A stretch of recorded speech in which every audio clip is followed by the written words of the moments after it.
One. And we are live. Welcome back, everybody, to another Alternative Money Monday. Thanks for being here, everybody. Great to see all these familiar faces.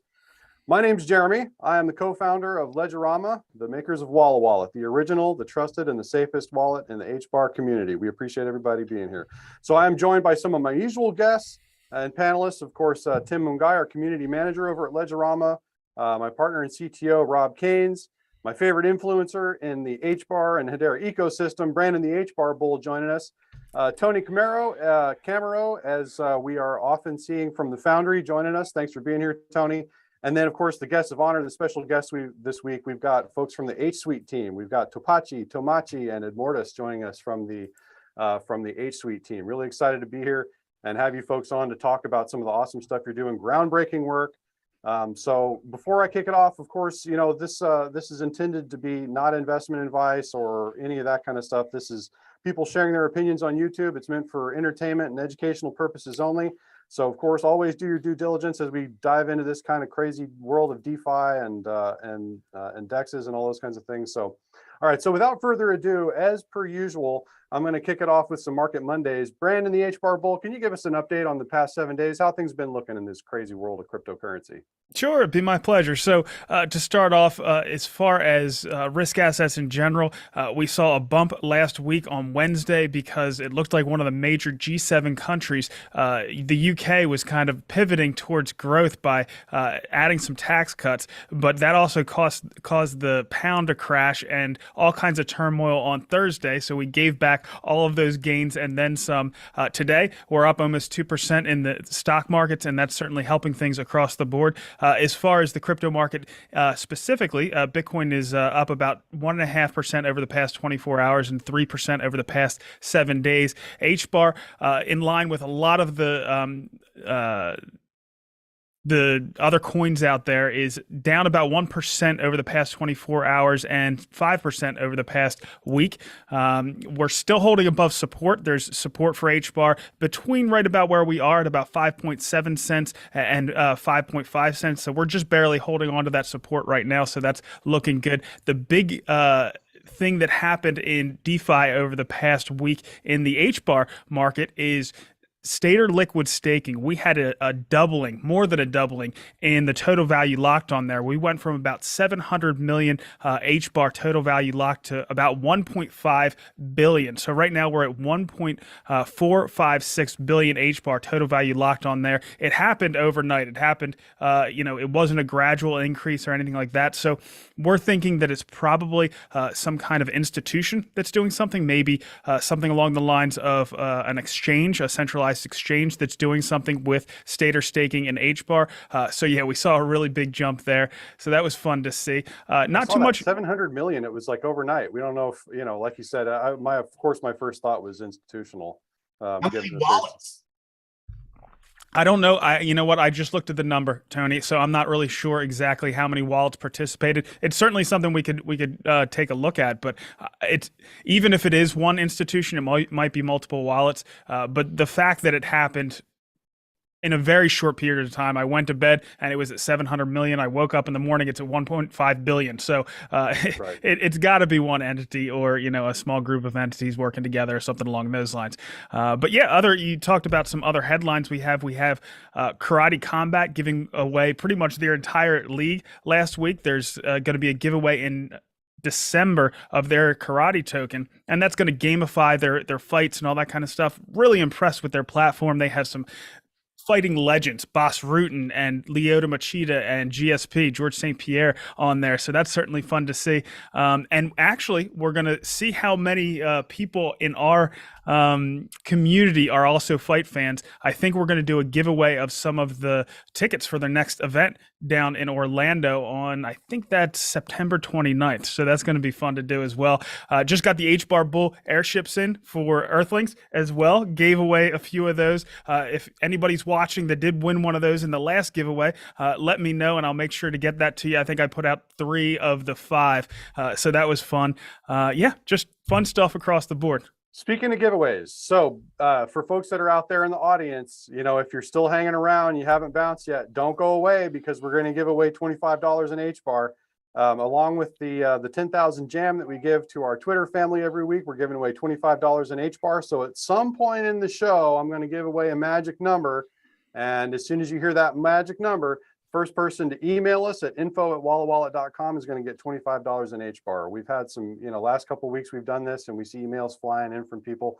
So so it seems like a good way to garner some attention and give out some of those tokens. It's really one of my favorite things to do here is give out some tokens so people can, if you don't have any HBAR, you don't have any jam tokens, you don't have any of this stuff, get some of it in your hand, see how fast it is, see how efficient, all those things. We love giving away tokens. So and speaking of yes. NFTs, we're going to be doing, the HBAR Foundation is going to be doing a Twitter space tomorrow at 5 p.m. Eastern, and we're going to get all the heavy hitters from the NFT space in there just to talk about the Hedera NFT ecosystem. So certainly fun to see.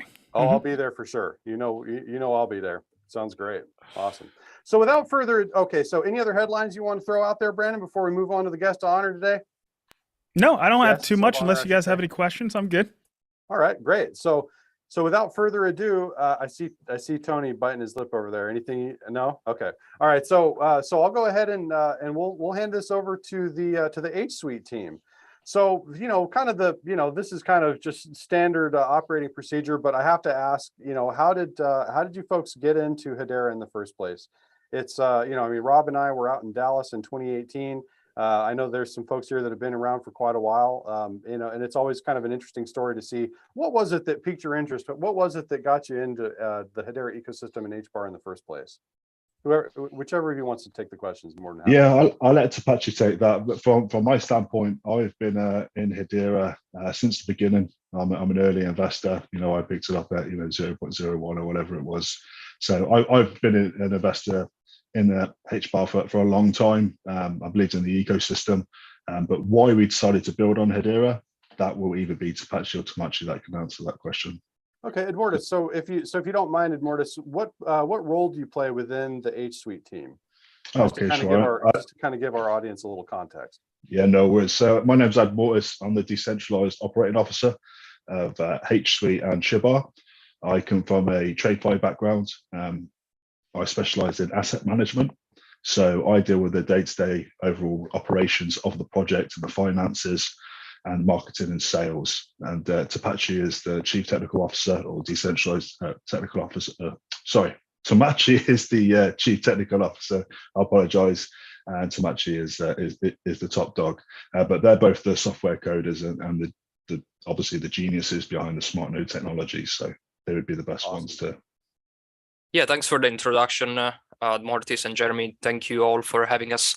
But yeah, in regards of why decide to build on Hedera, it started since Dr. Lemon released some interviews where he was at the Harvard, where he was speaking about the Hashgraph consensus algorithm. So that Harvard talk, I can't tell you how many folks that I've talked to, throughout the months and years that they always mention that Harvard talk. Because it's just, so folks out in the audience, if you haven't seen the Harvard talk given by Lehman, just look up, Hedera Harvard, you'll find it right away.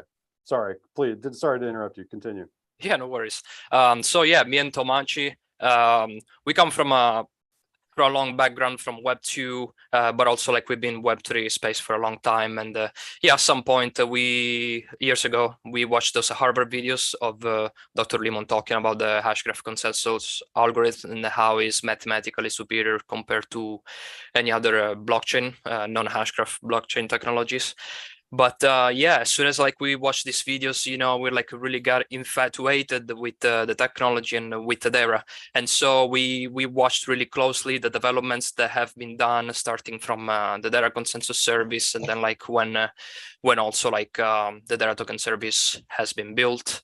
And as developments on Hedera went through, we started to see the potential use cases and the way that the Hashgraph consensus algorithm could be managed in regards of development standpoint. Mm-hmm. But yeah, at some point, Dr. Lemon always mentioned that you don't need to smart contract to be able to create certain aspects of Web3 protocols when you're using Hedera at least.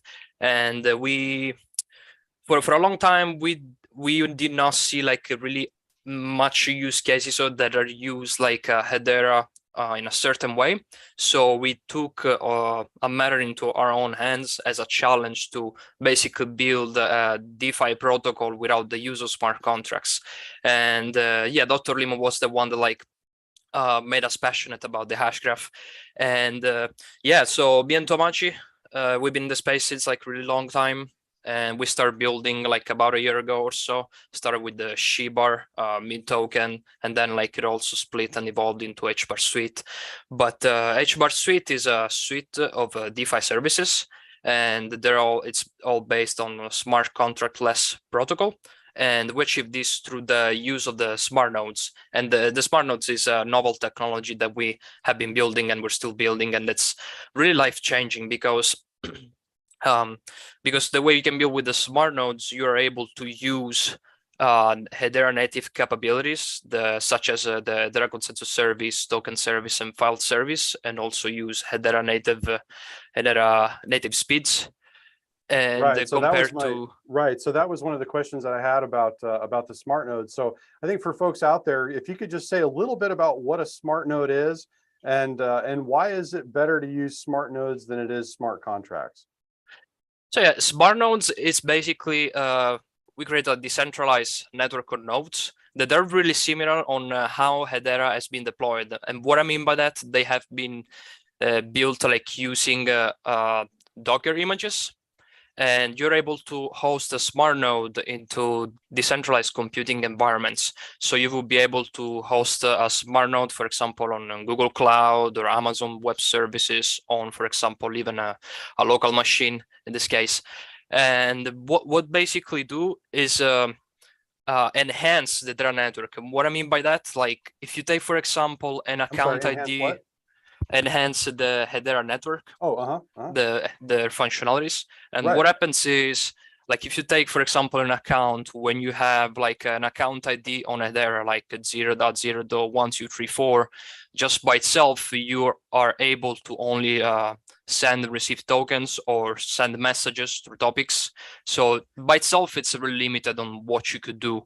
But if you take that account and bind it to the smart nodes, through the smart nodes, you're able to set their account, for example, as a launchpad, as a token swap, as like a staking account. So what we do, the smart nodes do, is basically bind a certain programming logic that you wish their account has. So once you interact with it, the smart nodes will complete certain programming task. So it's in one way, it's kind of similar on what smart contracts do, where like you have an account, a certain entity ID, but there are quite a few key differences. And meanwhile, I can say that everything we do on Hbarsuite is an atomic transaction. And so, for example, when you use our launchpad, you wish to buy a certain token, like say, like you want to buy 1 HBAR worth of HSUITE, and you get, for example, 100 HSUITE back. And once you've wrapped the transaction, you do the request, and the smart nodes approve and make sure that it's not like a fake request, or something is trying to hack or anything that way. So what happens is the smart nodes validate transaction, and then when you use the hashback wallet, before you confirm the transaction, you're able to see exactly what you're giving away and what you're supposed to receive. While in the example of Hedera smart contracts, you're not able to see what's happening like on the stat point. So because basically you would say like when you sign a contract, you never know what you're about to sign. And that's a little crazy, to certain open source aspect. Yeah, absolutely. So, That's something that Rob and I have been talking about quite a bit lately, especially with the advent of these custom fees, right? So there's and so you're exactly right. I mean, so the idea that you could sign a transaction or would sign a transaction without knowing really anything about what you're signing is totally crazy. And Rob has gone to great lengths to make sure that it's transparent to the user. So it's awesome to hear that HSUITE is taking that seriously as well, because signing transactions just kind of, on a whim, it can be potentially dangerous, right? So One of the things that I wanted to ask though is about the smart nodes. So I definitely can get on board with why smart nodes are better. And this is something that we've been exploring, really over the past, I don't know, how long, Rob, year and a half, 2 years. We had 2 years ago or so, I think, yeah. Yeah, we had submitted a proposal to an AppNet framework to Hedera a little about a year and a half ago, something like that. A handful of us from the HBAR Foundry. So we're definitely in the same line of thinking there.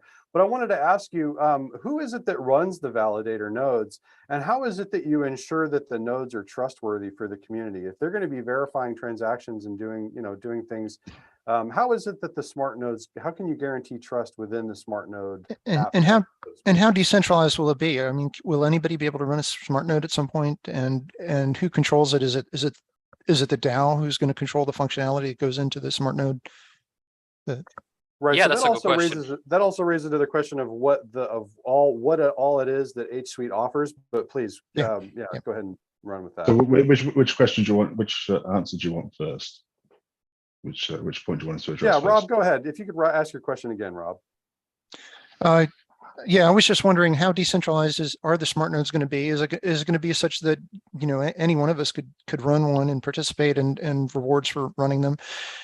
And also, who controls the functionality that goes into the smart nodes? I mean, it seems to me like it's just an improved API on top of Hedera to provide additional DeFi services and maybe other services as well. I mean, I don't know. Like for me in the future, I would love to see a decentralized app store where anybody could take their own dApp and deploy that, to such a network. And that's kind of what I was thinking, a couple of years ago about, working on.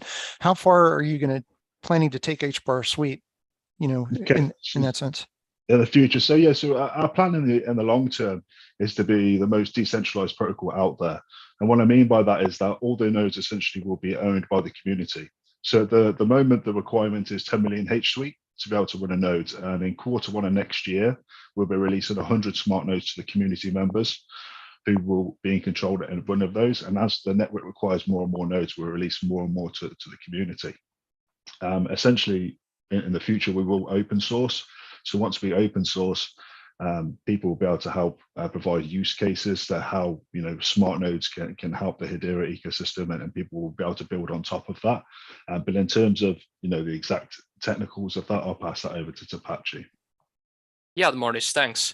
So yeah, like Morris said, the requirements that somebody needs in order to run a smart node would be 10 million HSUITE minimum, and they will definitely be open sourced. Because we want to be so decentralized that in the future we don't want to be needed at some point. What I mean by that is like once we go open source and grow enough like that anybody can kind of like build on it and submit our proposals and create a certain mechanism where like some developers can check all the changes done through the smart nodes, before they're actually being implemented into a production environment. But as it stands now, we are on early stages, beta stages, and we the team are the only ones. They're currently the only ones that we are running the nodes right now in production. We have 4 smart nodes running.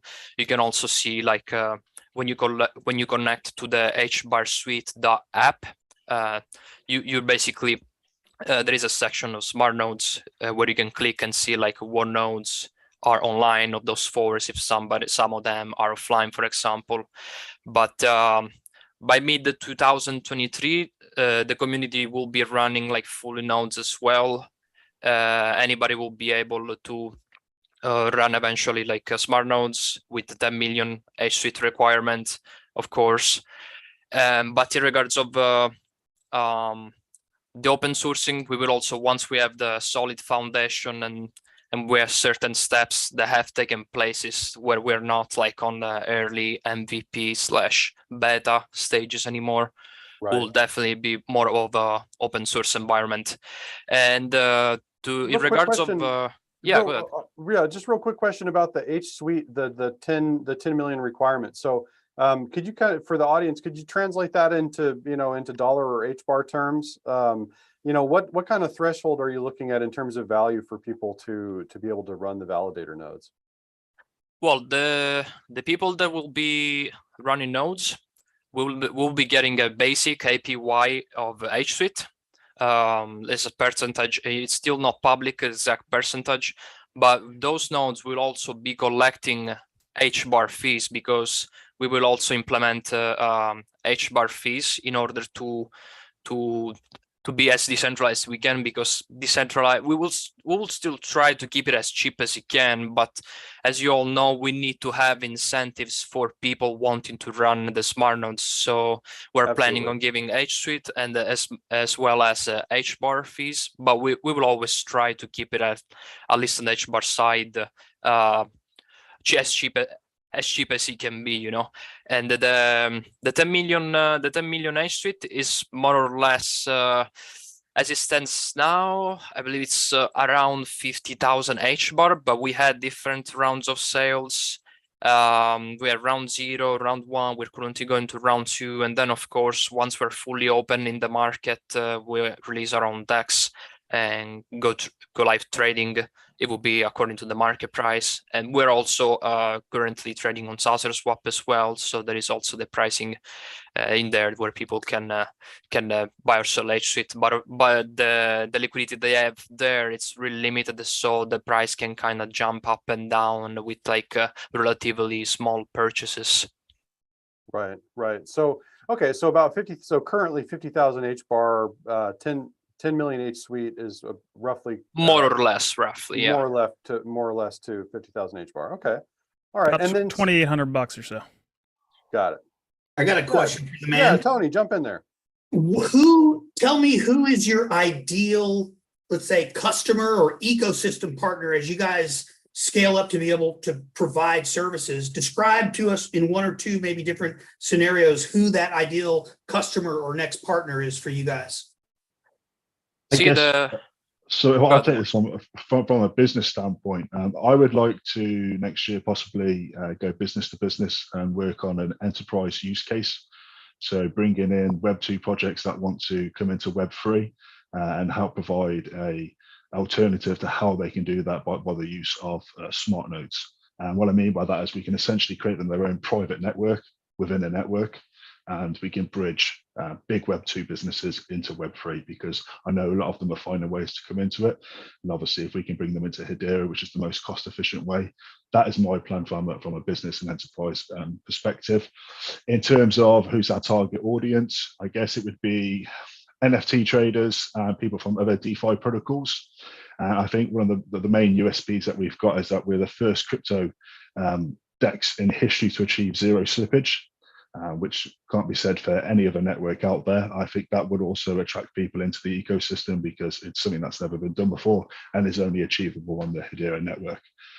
So basically, in order for us to achieve zero slippage on our DEX, we created a new automated market maker algorithm called Smart Rebalance Market Maker, SRMM. It allows users to know exactly and will always be swapping and receiving even before executing the transaction. And yeah, that's a new thing that's never done before, and obviously been audited by Hbarsuite Security, so all that's been validated. So again, that's something fantastic and innovative that's not been done in any space, not just a Hedera. It's never been achieved before, so that's something that we're very proud of. But that's huge. Yeah, zero slippage. I mean, that's not, that's that's big news. So yeah, absolutely. I mean, and I'm sure, I hope that people out in the audience have heard that. And I hope that you guys get flooded with questions about how it works and how do we learn more, because I think, I'm sure that the technical nitty gritty of how zero slippage is achieved might be a little bit outside of the scope of the meeting today, but of course we're happy to get into it, but yeah, that's big news. So and also another fantastic feature that we're building, which will be going live soon, is our DAO proposal engine, which is basically, let's say for instance you hold an NFT, you can vote on proposals from a DAO standpoint. So any project in the Hedera ecosystem that wants to be a part of that, they can use our technology to be able to use that. But it goes much bigger than that. In the future, I know it's kind of stretching, but there's no reason in the future, while let's say an NFT represented your position in a village or a city and you had voting rights, you could use this technology for a voting system. And Absolutely. It's completely transparent. And that's fantastic.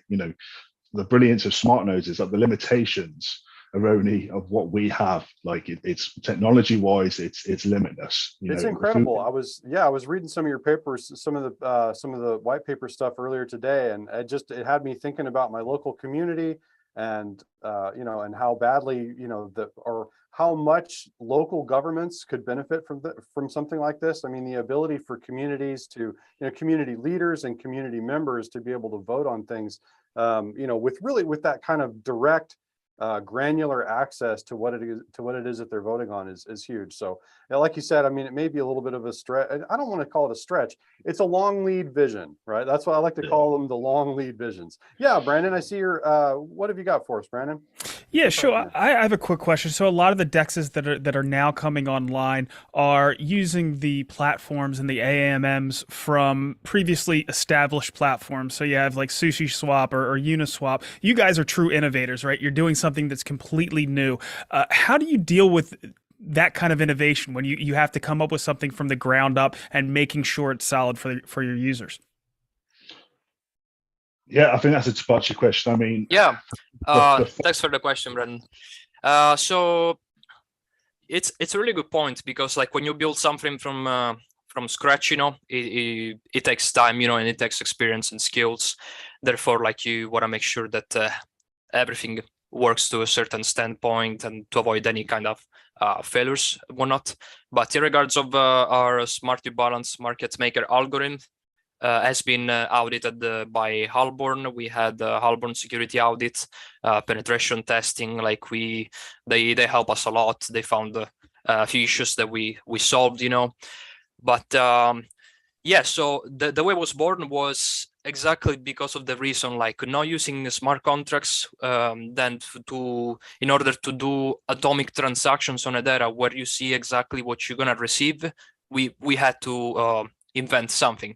And it was going to be the road where we were going to use a classic allowance approach, where you ask like the user a certain allowance for to make up for the slippage.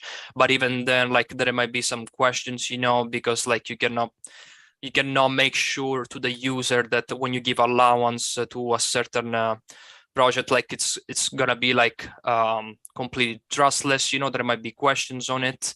But we actually built the smart rebalance market maker, so we were able to keep the atomic transactions on Hedera. So every time like you do a swap or anything like that, you can still see exactly what you're giving and what you're receiving.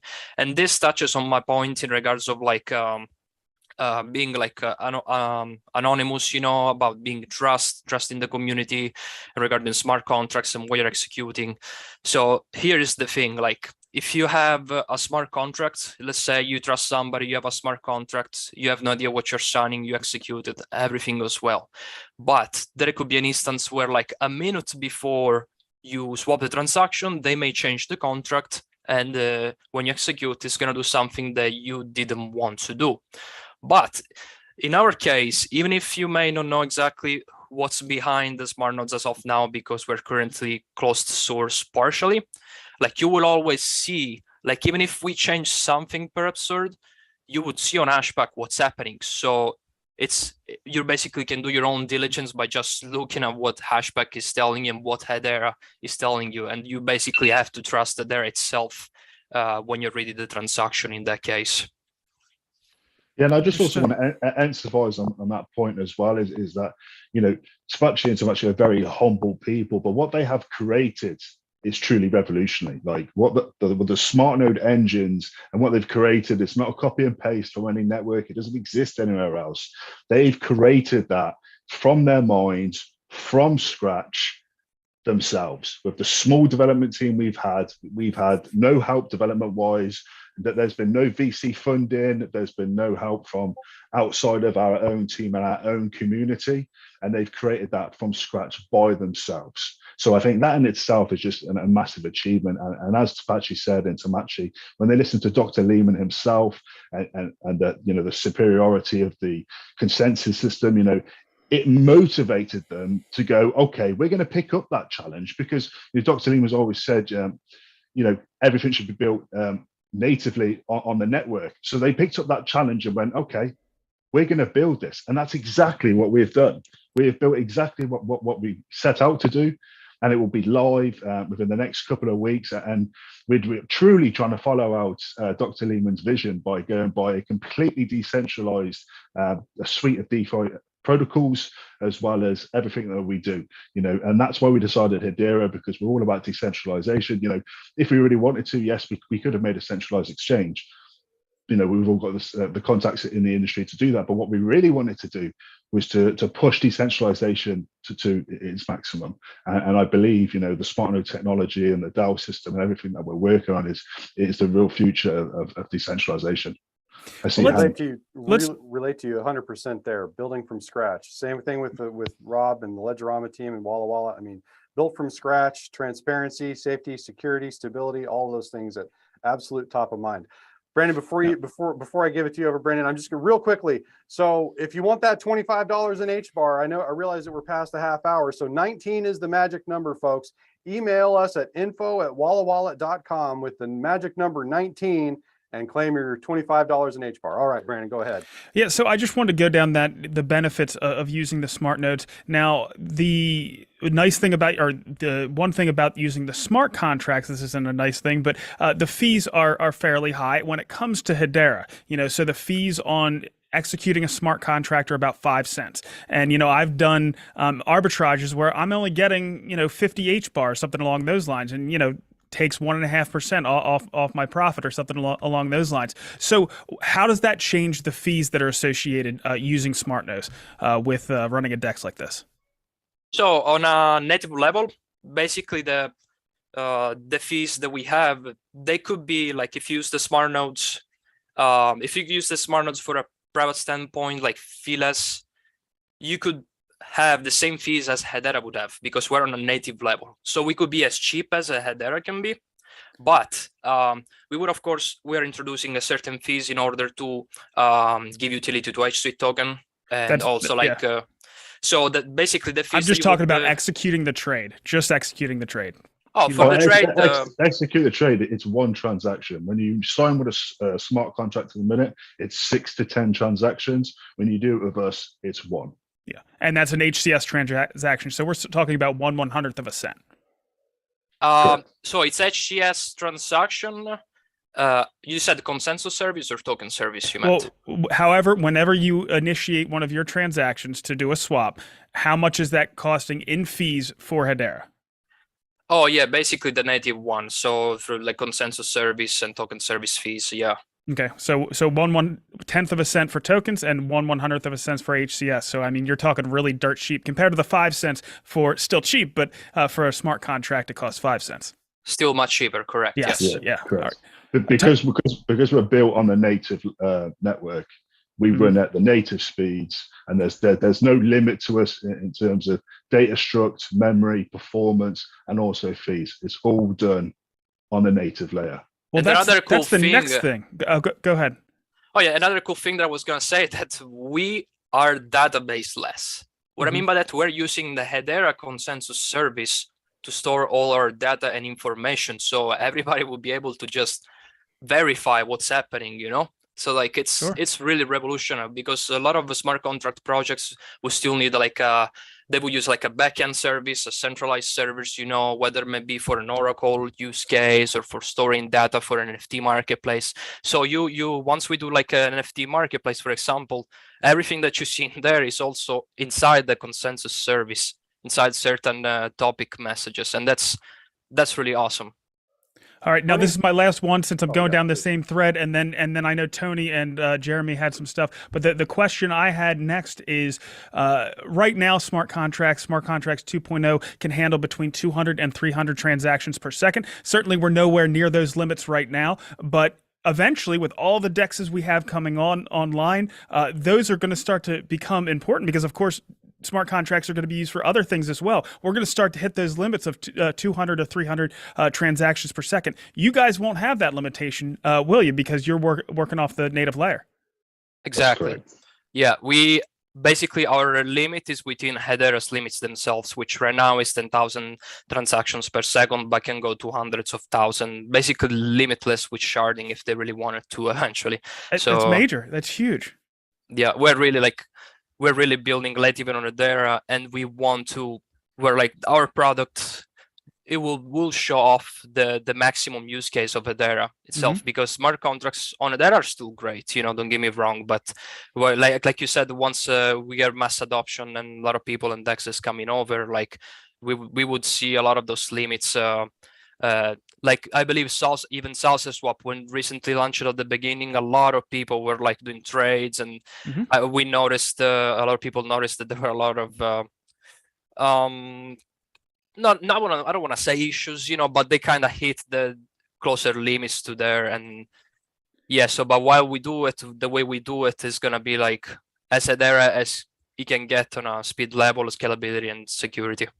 Yeah, native on Hedera, and you save on having to audit all those smart contracts too. I mean, that's a big part. There's a lot of infrastructure. There's a lot of effort that has to go into making the smart contracts work.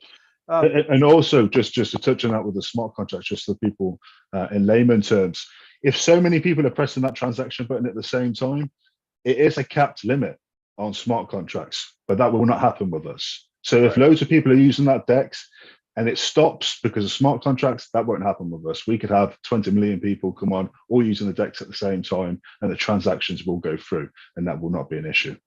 And another thing that you make me remind to touch upon is like when you execute a contract, it can happen that the contract reverts. So like the transaction fails, but the fee, you still pay the fee of the smart contract.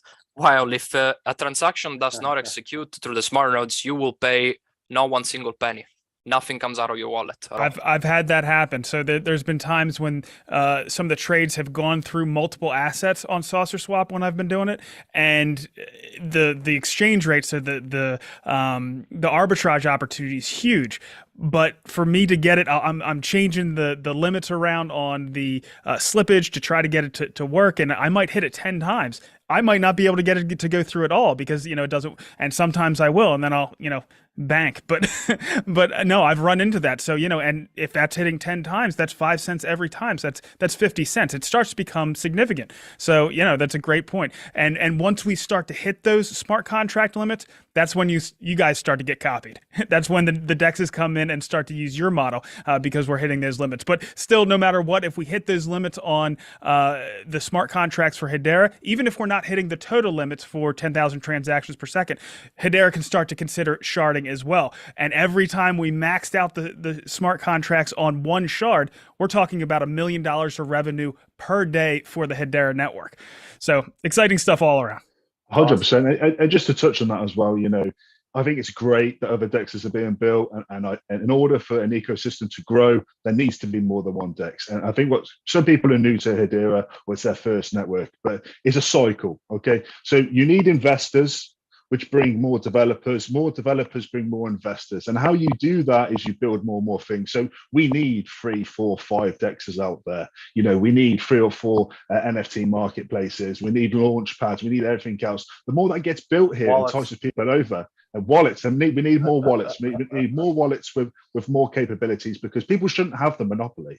And although, yes, personally I'm biased, I think our technology is the best because we've created something innovative that's never been done before.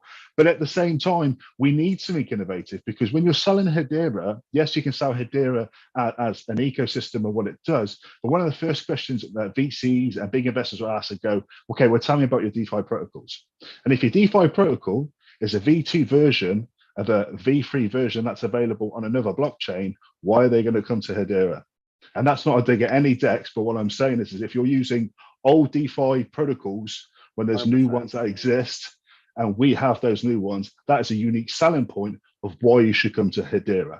Absolutely. And the beautiful thing about what's being done in our DEX ecosystem is everybody's doing something a little bit different. So Saucer Swap's using the Uniswap methods. I know Lehman Swap's going to be using the Sushi Swap methods. You guys are doing something that's completely new. We have Hella Swap who's looking at having ERC20s built on Hedera. So everybody's doing something a little bit different. It's kind of like the United States. Like it's supposed to be test beds of different republics and governments to see which one works out best. And the beautiful thing is not everybody's doing the same thing. Everybody's doing something different, so we get to see what works best. And I think you guys have, a great platform to possibly come out on top.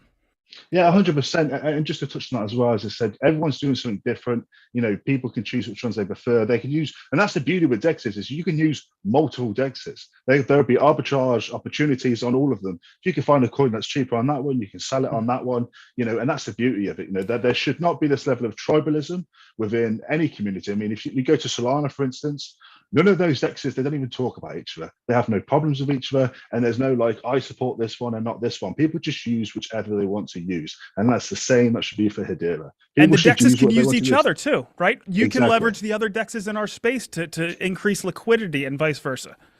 I agree.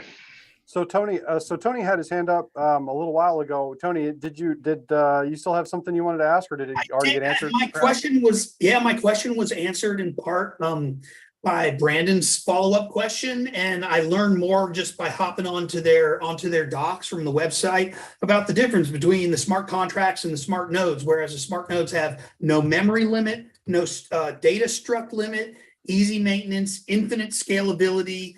You get you get to redline the Hedera native services, which is, we all know it's more than 10,000 TPS. It's more than that. And the signature list capabilities. So that's what they have on their website. It's new to me. It sounds amazing. I wish you guys great luck.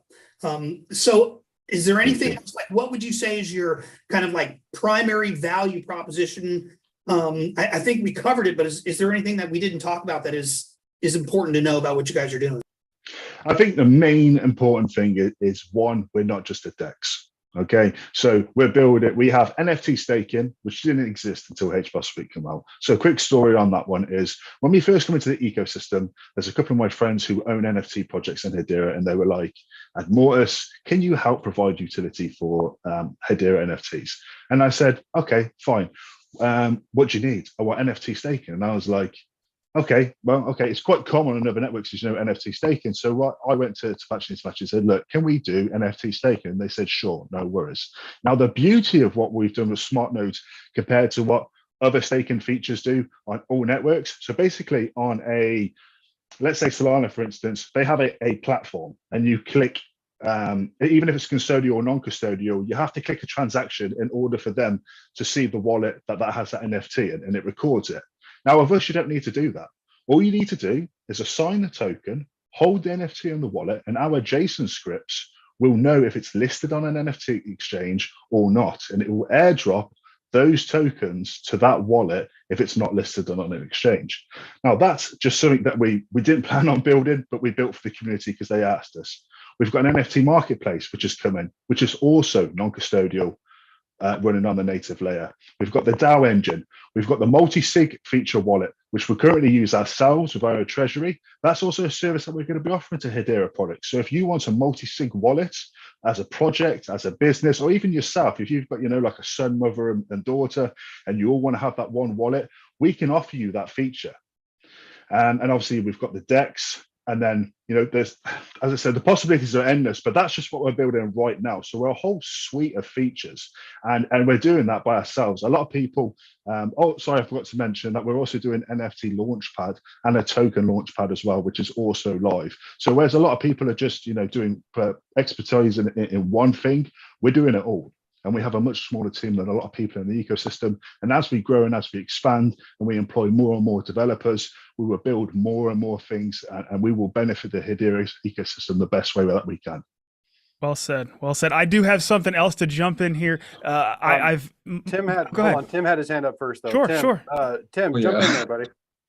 Hey, this is a brilliant talk, and my question has already been answered by Mortis. I just wanted you guys to list the kind of services, DeFi services that you guys will be offering, and you've already done that.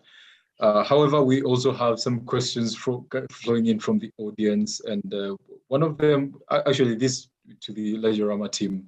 When can we see Wallawallet integrated with Hbarsuite DAO? Yeah. Okay, so as for Wallawallet, we'd love to work with Wallawallet if they can provide the I think it's, I'm going to butcher this because I'm not a software developer. I think it's SDK offline transactions. If they can provide that service, we will 100% implement it into our system. So yeah, Awesome. excellent. Yeah, so basically connectivity is the next big item on our list. So we are, we are working on currently we're working on our next big release, which will be out. Actually, I'll take this moment to do a shameless plug. Folks out there, if you're interested in, we are currently in closed beta on our next version of Wallawallet. So if folks out there, we would please, especially NFT creators, but really anybody, please join the closed beta for Wallawallet. We need all your feedback. We need your support. So we are currently in closed beta on our next version. And so we've got a handful of things that we have to wrap up for this version, but guaranteed that, when I hear things like, you'll see it in hashback, it just kind of makes, it makes the little wallaby inside me die every time I hear that, because of course we want to be, useful as well as rock solid, stable and secure and safe and original, all those things that we already are. Utility and usefulness, is if we're not useful, we'll just be left in the dust. So that is definitely the next big point for us, is connectivity with other dApps. So Jeremy, why don't you give them the URL that they can go to for the README? Oh yeah, sure. So the README for the is at beta.wallawallet.com. Really simple and easy to use. Go to beta.wallawallet.com and you'll see the README there on how to join our closed beta. We really appreciate everybody's effort in that regard. It's a big one for us. So we can have that link in the description after the recording. Absolutely. Yeah, and Edmortis, you mentioned small team. It's just been Rob and I for a long time, and Rob is the soul. He's the CTO and the soul of this project. So, talk about small teams working hard with we did recently receive some support. So we're working hard with the support that we've got, but it's still not a lot. And, as you guys know, software development is not a cheap date. So all of these things, the hosting costs, the software development, the marketing, all those things, big costs for a small team. So we certainly feel the pain and we appreciate everybody's contribution to the project. We just, we can't thank you enough for being here and all those things. Yeah, and just to touch on the fee thing, if you don't mind me asking as well, saying our project is 100% transparent. Every time that we spend funds and our wages and our marketing costs and things that we pay for, it's all transparent on our Discord, what we've paid. And as far as I'm aware, we're the only Hedera project that actually does that. And that was one thing. Yeah, and one of the questions that I noticed was floating around quite a bit in the community. Looking at comments and looking at things, was just the anonymous approach that the HSUITE team has taken has made some people in the community a little bit edgy. So I just wanted to touch on, of course, like you mentioned, Edmortis, the ability to jump into the Discord, the ability, because in my mind, the HSUITE team has been incredibly transparent from the beginning. Just because I don't know what your first and last names are and what your face. Look, privacy is one of the protected rights within the U.S. Constitution. Privacy is one of the rights that's absolutely protected within the Constitution by law. So I have absolutely no problems with anonymity. But of course, you understand that some of the, there with all the rug pulls and all the scams stuff that are out in the crypto space, there is a little bit of concern about the anonymity. But I like the point that you brought up, Edmortis, that for folks that want to jump into the Discord, that want to see, through the veil, so to speak, kind of pierce the veil and see how it is that the team runs, and then at the end of the day, I know it's difficult for non-developers, but at the end of the day, the code speaks for itself, right? It doesn't matter who you are. If the code is sound and the code passes the sniff test and passes muster, then game on. I think my personal view when it comes to crypto is, does anyone know who the owner of Bitcoin is, which is the biggest cryptocurrency asset in the world? Does anyone know that one? No, they don't. Doxing and, it has its own levels of risk, regulations and stuff like that. But, from our perspective, we don't want a KYC because we don't want to limit our audience. If you live in a country where you're unable to buy a cryptocurrency, we don't want to limit you to that. We want to be decentralized, that you can be anywhere, any part of the world, and you can use our service. So we're not limited. And as for, the rug pull or whatever else, we have a multi-sig wallet, as I said, which is used by our treasury. The treasury committee was chosen. There were big names in the Hedera community. And every time that we want to do a transaction, they have to sign for it. We don't have access to our own funds. We have 15 treasury members. So we have a Docker system, a multi-sig wallet. We say, look, let's, for example, 50,000 HBAR, it's being used for this. Here's a transaction number. everyone has to sign that, or I think it's 70% or so have to sign that in order for us to receive the funds into our executive wallet. And then we have an executive committee where then if we want it to go into our development wallet, they then need to do another transaction. So there's two wallets that it has to be signed for it to go to us. So it shouldn't matter who we are, where we're from, what color we are, what our age, our sex, or whatever. The fact remains is that we have a multi-sig wallet, and all the committee members are well known within the Hedera community, and people's funds are safe. And there's for once, let's be obvious. A lot of smart contracts get hacked on a daily basis, and they're doxed teams, and they lose money. Okay, and even people that are doxed still steal money and disappear because who's the law firm that's chasing people down at the minute? So you can dox all you want, and you think, oh, I can trust this service, but then what happens when that person steals your money? Anyone can fake it, create a fake LinkedIn or whatever, and say, oh, my name's John Smith. Here's a picture of me. Here's a LinkedIn. And people go, oh, look, he's doxed. Let's give him £1 million. And actually, that's not his name at all. But because he made a fake LinkedIn account and you can see it's the same picture as the one that he's on video, well, that must be correct. And he can steal people's money. And our idea is about decentralization. And it's about giving power to the people, no matter where you are, who you are in the world, that you can use our services. And I've come on video because some people, they've requested it. So here I am, here's my face. Yeah, this is the second video. A handsome face. Thanks for joining us. I did one with King Solomon as well. And I guess, just for regulatory reasons and personal reasons for Tapachi and Tamachi of why they choose not to dox. But as I said, we've got that multi-sig feature. And as far as I'm aware, we're the only one who actually tells people what we spend our funds on. And if people are concerned, I just highly encourage people out there to dive into the project. If you think that it's interesting, but you're concerned about, about not knowing about not knowing personal information or not the team not being doxxed, jump into the Discord, or leave us a comment. I will be happy to I will relay every single comment in this YouTube related to related to anonymity. I will be happy to. We'll bring you guys back on. And I know that there's a ton of stuff. I mean, you mentioned like the launch pad. There's a handful of things. You mentioned the treasury committees. Those are all things that I would love to get into. Unfortunately, this has been such an awesome talk that we're going to run out of time before too long. But I did want to. So real quickly, Tony, before I get to you, if we could, Tim, if there are any other questions in from the audience, I want to make sure that we get to those before we wrap it up and get to the top of the hour here. No, we do not have any more questions, other than one person wondering when the DAO will launch. But of course, I think that's an easy one. I expect that will roll on with time as time goes. So yeah, so the DAO actually exists right now. It's just we're using an old school software to be able to do votes, but the DAO should be done by maybe the end of this week or next week. That the DAO engine will be out, but we've been a DAO since day one. Awesome. Even back in our HBAR days, everyone that held those tokens, they had a vote. So next time we come on, I want to talk about how it is that you select members, how people can apply to be members, all those kinds of things. Awesome and super exciting. Tony, what you got for us?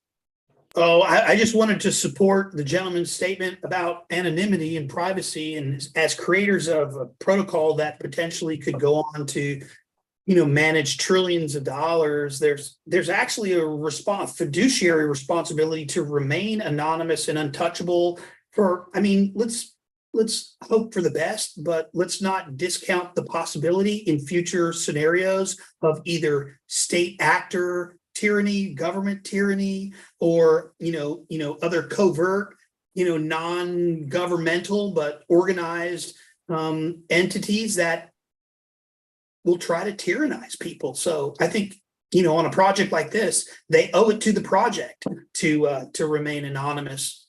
From my perspective. So right. Yeah. Yeah. And another thing that regards of what you just said, Tony, is that we also, even if some of us are completely anonymous, so to speak. I mean, you guys hear our voices, so we're kind of semi-doxed in one way. But leave that aside, leave that alone.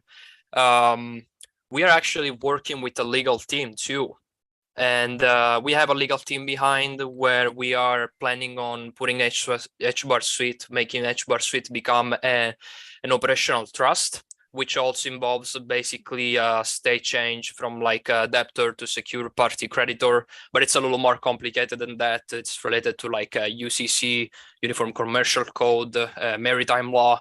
But yeah, we eventually you would see Hbarsuite will become a brand where like all the holders will become the beneficiary of this operational trust. Yeah, exactly. Just to touch on that, you know, as we grow we open source and it gets massive, and that's our dream. Eventually, we can walk away, or we can take a stand back, and it's effectively community run. You know, people are building their own dApps on it.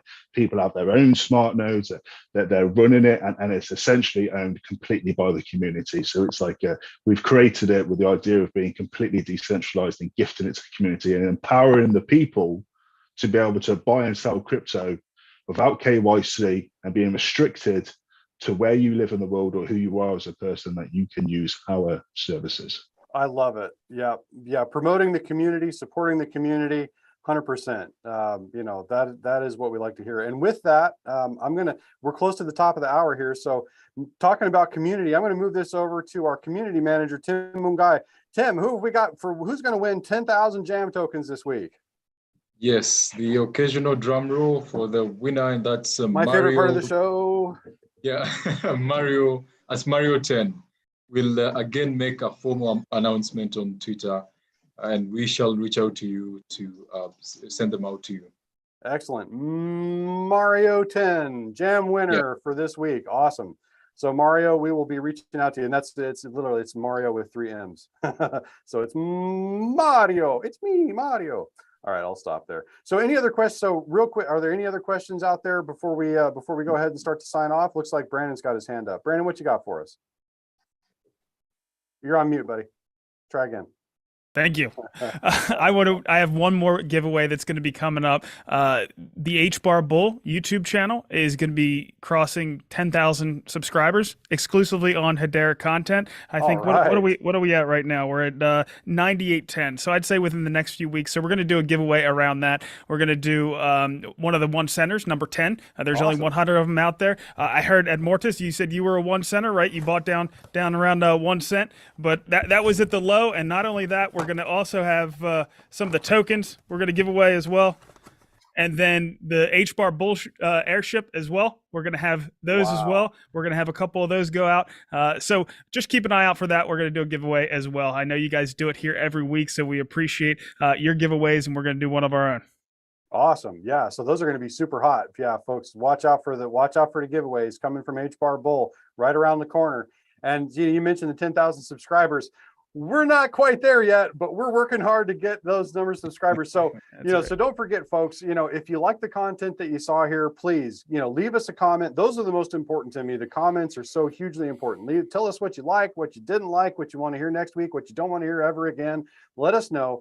Smash that like button, subscribe, announcement button, all those good things. You know the drill out there, YouTube audience. Give us a like. Get a sound effect, man. Come on, I know, right? We're professional now. Yeah. Yeah. So we're working on some of that stuff. In the meantime, though, we just want to get this news out and get some of these tokens out into people's hands. So yeah. So hopefully, I know there's tons of stuff that we didn't get to this week from the HSUITE team, but I hope that you guys will come back and do this again, because this was one of the best shows that we've had, and this is one of the best shows that we've had, period. Learned a ton, and it was just great to talk to you folks. So hopefully you'll come back on for part 2. So we're going to go ahead and sign off. My name is Jeremy. I'm the co-founder of Ledgerama, the creators of Wallawallet, the original, safest, and trusted wallet in the Hedera ecosystem. I was joined by Brandon, the HBAR Bull, my favorite influencer in the Hedera ecosystem, Mortis, the DOO of the HSUITE team, Topachi and Tomachi, the leaders of the HSUITE team, my partner, Rob Keynes, the CTO of Ledgerama, Tony Camero, our main man from the HBAR Foundry, and of course, Tim Mungai, our community manager, supporting all of us as he always does. We're so grateful for all of you being here, and all the folks out in the YouTube audience. Leave us a comment, smash that like button, come back and see us again, and have a great week, everybody. We'll see you next time. Thank you for having us. Thank you.